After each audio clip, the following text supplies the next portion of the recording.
Buying Polkadot on Revolut is a straightforward process. Here's how to do it. Open Revolut app. Launch the Revolut app on your mobile device and log into your account. Navigate to Crypto section. Tap on the Dashboard or Wealth tab, depending on your app version.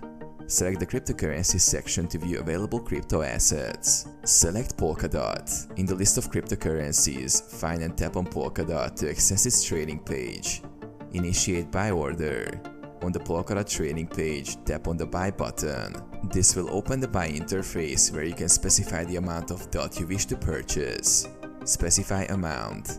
Enter the amount of Polkadot you want to buy. You can enter the amount in DOT or its equivalent value in your base currency. Review and confirm. Review the transaction details, including the amount of DOT you are buying and the current exchange rate. Confirm the transaction by tapping the Buy button. Complete transaction. The purchased Polkadot will be credited to your Revolut account. You will receive a confirmation notification once the transaction is completed. View holdings. You can view your Polkadot holdings by returning to the cryptocurrency section in the app.